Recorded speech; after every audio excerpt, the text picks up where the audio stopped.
សួស្តីបងប្អូនទាំងគ្នាសូមស្វាគមន៍មកកាន់វីដេអូទី1ដែលយើងនិយាយពីរបៀបដាក់សុវត្ថិភាព account TikTok របស់យើងហើយបានយើងចាំបាច់ដាក់ account TikTok របស់យើងមានសុវត្ថិភាពជាទូទៅយើងលេង TikTok យើងប្រកាសជាចង់បានអ្នក follower ច្រើនយើងប្រកាសជាចង់ឲ្យ TikTok របស់យើងមានអ្នកមើលឃើញច្រើនហើយយើងព្យាយាមផុសវីដេអូជាច្រើន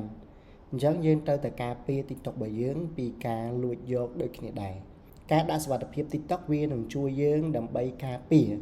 ទៅលើការលួច hack ផ្សេងពីក្រុម hacker ដែលបងប្អូននឹងស្រាប់ហើយគឺក្រុម hacker វាព្យាយាម hack យកតាក់ទងជាមួយនឹង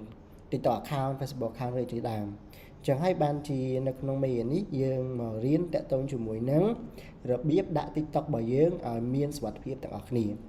អញ្ចឹងជាដំបូងឡើយគឺបងប្អូនចូលមកកាន់ TikTok account យើងសិនមកបន្ទាប់មកបងប្អូនចុចកន្លែង profile ឲ្យចេញបែបនេះដូចខ្ញុំសិនមក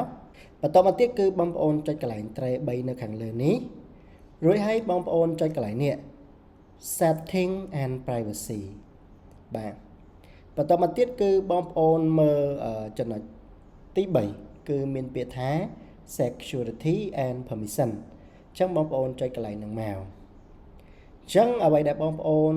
ត្រូវឆែកមើលមុនបងប្អូនធ្វើការដាក់សុវត្ថិភាពគឺបងប្អូនឆែកមើលកន្លែង security alert នេះមួយបាទអញ្ចឹងកន្លែងនេះគឺ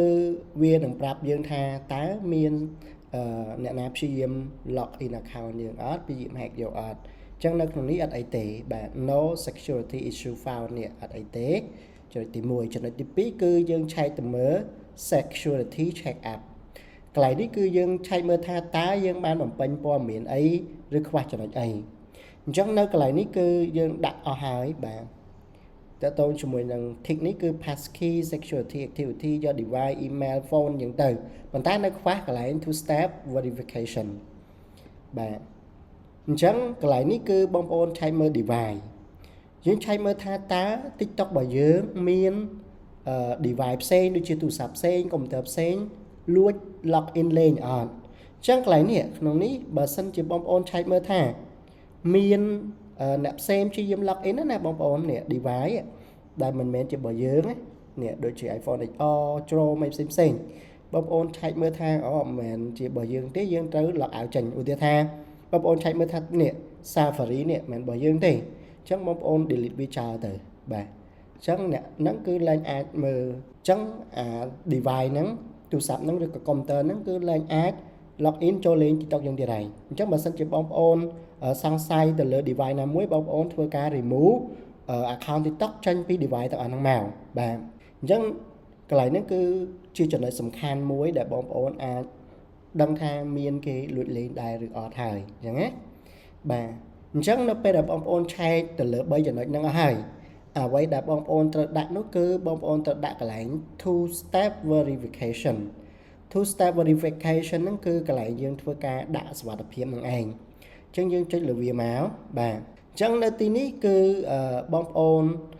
អាចធ្វើការ select យ៉ាងតិចបំផុតគឺ2ដើម្បីយើងដាក់ជាសុវត្ថិភាពណាទី1យើងដាក់ជាមួយលេខទូរស័ព្ទយើងមកទី2បើសិនជាបងប្អូនមាន email ដាក់ជាមួយ email ទៀតមកហើយមួយទៀតគឺយើងដាក់ជាមួយនឹង password អញ្ចឹងចំណុចដែលបងប្អូនត្រូវដាក់យ៉ាងហោចណាស់គឺ2អញ្ចឹងគាត់ថាបងប្អូនប្រើជាមួយនឹងលេខទូរស័ព្ទហើយនឹង password គឺបងប្អូន tick 2ហ្នឹងទៅ